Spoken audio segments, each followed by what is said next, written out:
डावीवाले नियम ओळखा.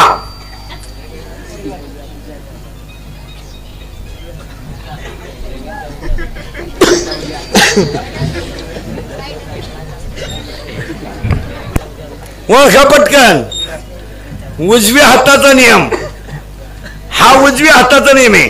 आपल्या हात बोटाचा अंगठा ताट ठेवून, नीट ऐका नियम, आपल्या हाताचा अंगठा ताट ठेवून बोटे वाहकाभोवती लपेटली असता अंगठा विद्युत धारेची दिशा दाखवतो.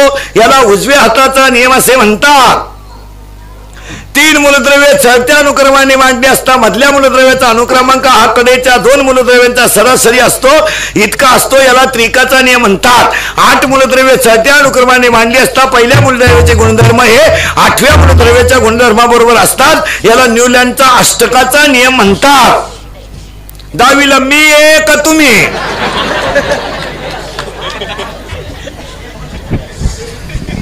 तुम्ही पास व्हायची लक्षणं नाही. आता 9वी वाले बोला.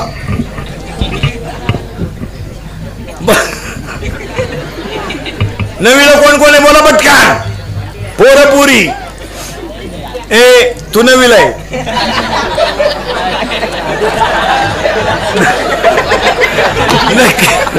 लबाड बोलायचं नाही. तू घाबरू नको. 9वीला का 10वीला? बोर्डाचा नंबर 10वीला आहे तू. तो नंबर सांग बरं बोर्डाचा. बोर्डाचा नंबर सांग. आता नंबर आले ना. C 19 C नाही आहे का?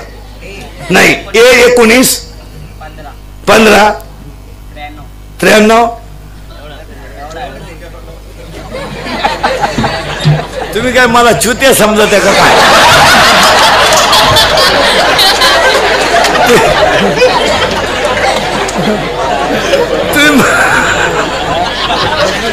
तुम्ही मलाही टोपी घालायला लागले म्हणलं.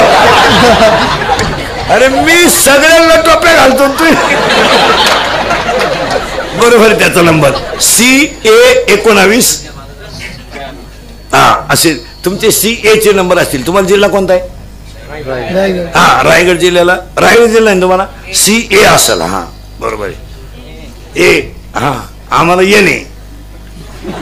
आम्हाला CN. तुम्हाला C. आम्हाला नगर जिल्हा आहे ना. तुम्हाला रायगड जिल्हा आहे म्हणून तुम्हाला A असेल. CA 19. पुढचे असतील नंबर तुमचे 15 16 17 असे नंबर आहे. विज्ञान पेपर 1 चा पेपर कधी आहे?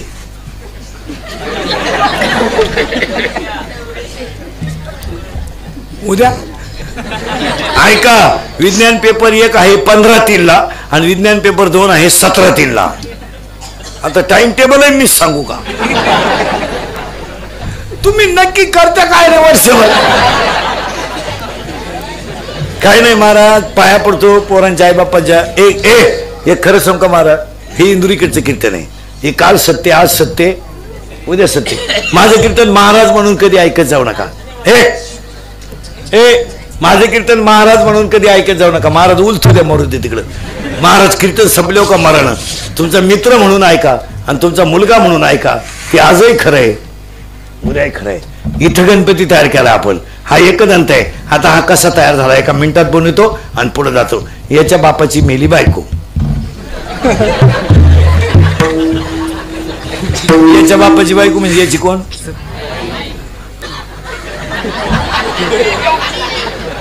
आजी. करेक्ट.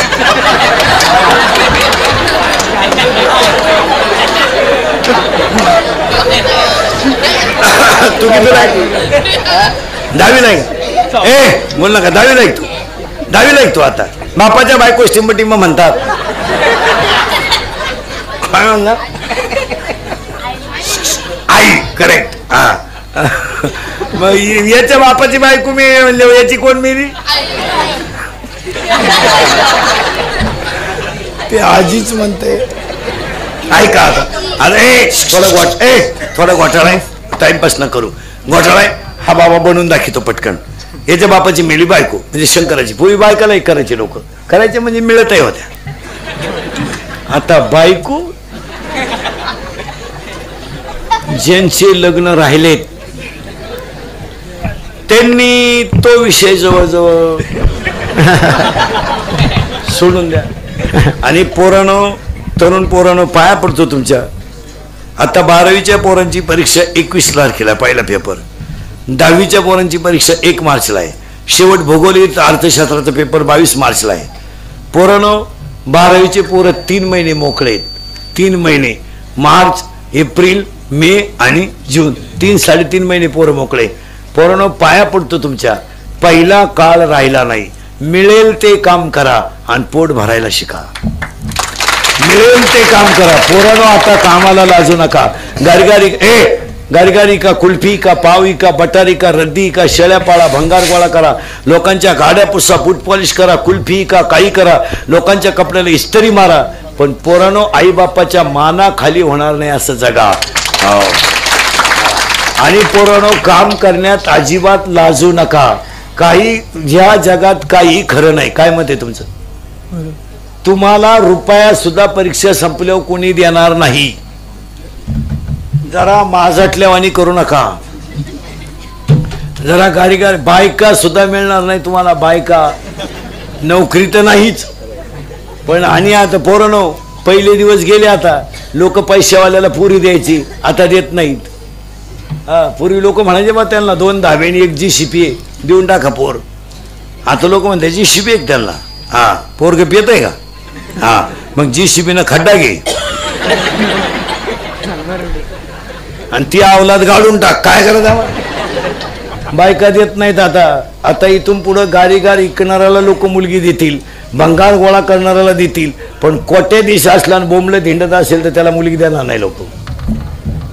आणि द्यायचं काही कारण नाही. बायका मिळणार नाही. गाडी म्हशी बाजाराना 150 रुपये म्हशी. बोंबलं धिंडता काम करा ना.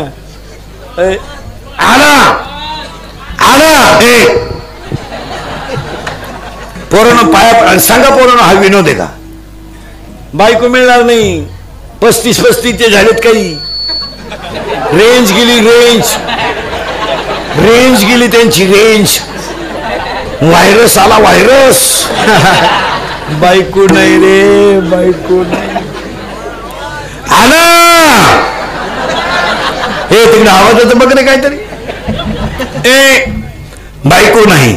आणि पोरांनो तुम्ही बायका मिळत नाही असं म्हणू नका. क्वालिटी नाही. मुलीच्या क्वालिटीचा मुलगाच नाही. मुलगी तहसीलदार आहे, तिला कलेक्टर पोरगा पाहिजे. मुलगी PS आहे, तिला MBBS पोरगा पाहिजे. काय पोरं? बायको नाही. आता तुम्हाला एकच पर्याय. मोबाईलच्या स्क्रीनला कोणता तरी फोटो ठेवणे, झोपायच टायमाला पाहणे, झोपणे. नाही झोप आली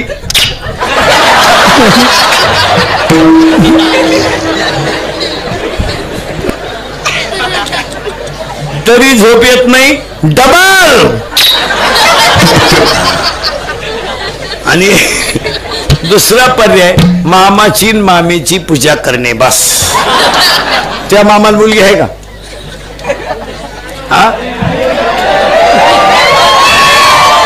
त्या मामाला आहे का?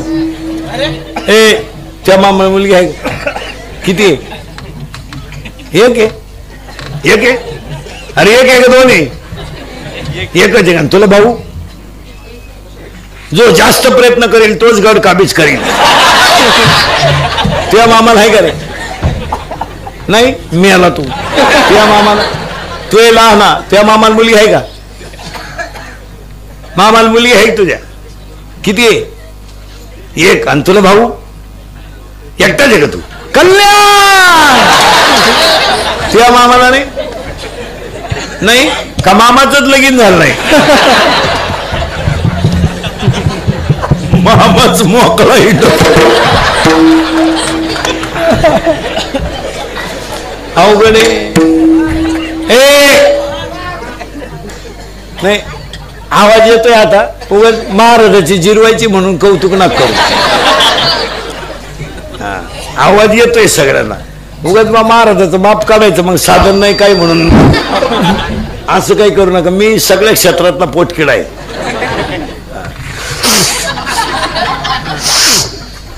चला या बाबाची मेली बायको. इथं होतो आपण.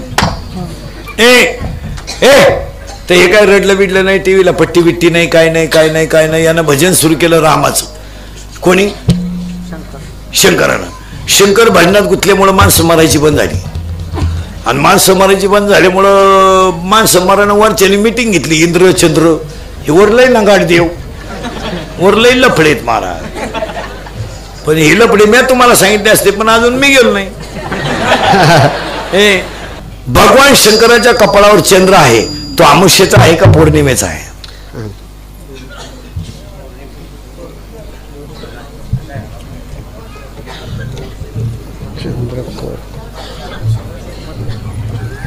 अमावस्येला चंद्र राहतो का?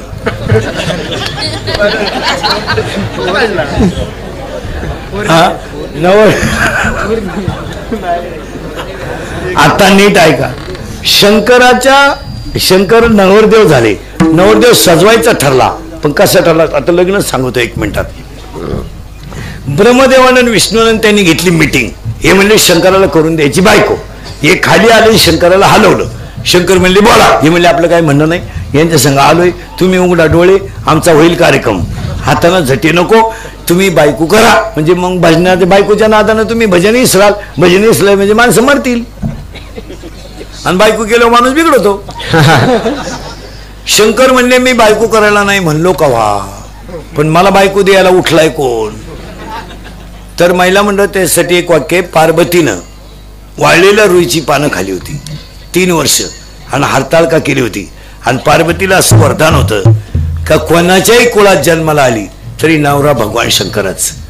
मग हिमालयाच्या पोटी आली तरी शंकर, आणि दक्षच्या पोटी आली तरी शंकर. हे म्हणजे नवरी आम्ही पाहिली. आता बायको पाहताना 4 गोष्टी पाहाव्या लागत आहेत. ती बोगसगिरी चालत नाही. कोणत्या घ्या लिहून, हे मी सांगतो आता. 1, बायकोच्या नाकाच्या सेंडा सणसणीत असावा, नाही तर बायको इतकी स्मार्ट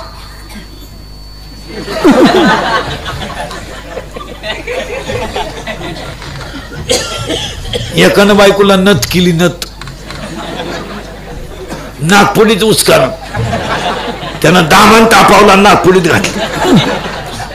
बायकोच्या नाकाचा सेंडा सणसणीत असावा. नाकाला फार किंमत आहे. बोलता बोलता माणसं म्हणते ना, तिला माझ्या दारावरून जायला काय नाही. आता मी सावळा आहे, पण नाक वा वा वा, नाकाला फार किंमत आहे. हो. बायकोच्या नाकाचा सेंडा सणसणीत असावा. भाग्यवान स्त्रीचं कपाळ उंच असतं. स्त्रीच्या आरपार पायात प्रकाश नसावा. बायको रंगाने सावळी असावी, असा नियम आहे. मुरी बायको करू नये, कधीच करू नये. फुकाट मिळाली तरी करू नये. करून करायचं काय? उन्हात न्यावा तर लाल पडती, आणि लाईट गेली तर फॅन खाली उडी हाणती का? हा. आणि अजून एक गोष्ट आहे, आपल्या बायकोच्या डाव्या पायाचा अंगठा आणि अंगठ्या शेजारचं बोट, म्हणजे आपण त्याच्यात जोडो घालतो, ते जर अंगठ्यापेक्षा थोडं पुढं लांब असेल तर ती बाई नवऱ्याला मरेपर्यंत ताब्यात ठेवत असते. घरी गेलो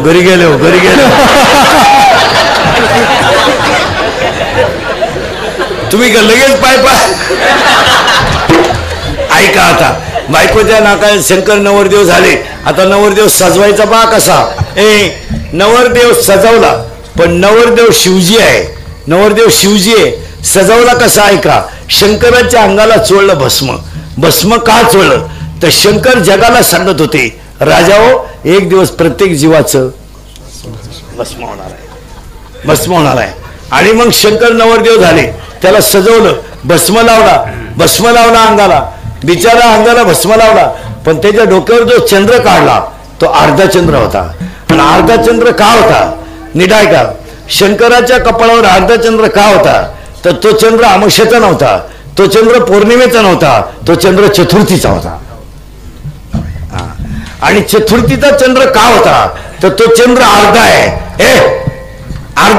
याचा अर्थ असा आहे शंकराचा, श्रीमंताला कोणी आधार देईल, गरीबाला आधार देणारा देव आहे. पूर्ण चंद्राला तर कोणी मानेल, पण अर्ध चंद्राला डोक्यावर घेतलं. शंकर नवरदेव झाले, लग्न मंडपात आले महिला मंडळ, आणि वर वाळ. पण त्याच्या अगोदर असा घोटाळा झाला. नवरदेव उघडे डोळे, ब्रह्मदेव आणि विष्णू गेले पळून. वराडच नाही राहिलं लग्नाला. राजा दक्षानं मंडप ठोकला, डीजे बीजे लावला. आणि नवरदेवानं उघडले डोळे, वराळच नाही, बिघडला नवरदेव. त्याने दिली आरुळी, अख्खी भूत गोळा झाली. मग ये फाशी घेईल, प्रेमभंग होईल, ही रीत पडेल, फुल ट्रक भरली वराडाची, नुसती भूतच. मग शंकरानं भूतांना प्रश्न विचारला, तुम्ही मागे जा, माझं लग्न नाही होणार. मग भूतांनी शंकराला प्रश्न विचारला, आम्ही नाचायचं कवा? मग शंकरानं भूतांना वरदान दिलं, तुम्ही हळदीला नाचल्याशिवाय कुणाचंही लग्न सफल होणार नाही. तेव्हापासून ही लग्नात हळदीत नाचायची पद्धत आली. ही लग्नात नाचते ती भूतांची अवलाद आहे महाराज. मग काही असं करतात पहा नाचताना, एक कॅबिन मधून पडलेलं भूत. महिला मंडळ नवरदेव लग्न मंडपात आला आणि वर वळते, वर वळते माहिती ना तुम्हाला, वर कोण वळते तुमच्याकडं? आत्या पाण्याचं टीप घेऊन आली, दुसऱ्याचं नाव खोडून. पण तिला काय माहित नव्हतं नवरदेवाच्या गळ्यात काय. तिनं गंधात बोट केलं, वर हात केला, गळ्यातल्या बाबांना हळूच मुंडकं बाहेर काढलं. नवरीची मावळण जागेवर मेली. वर ववाणीचं लुगडं घेऊ नये बाई. शंकर नवरदेव झाले, बा नवऱ्याचा अपमान झाला, पार्वतीने अंगडीत उडी टाकली, 51 तुकडे झाले. ते 51 तुकडे म्हणजे भारतातील देवीची 51 शक्तीपीठ. ते 3.5 महाराष्ट्रात, तुळजापूर, कोल्हापूर, माहूरगड, वणी. आणि अशा काळामध्ये हा बाबा आला. पार्वती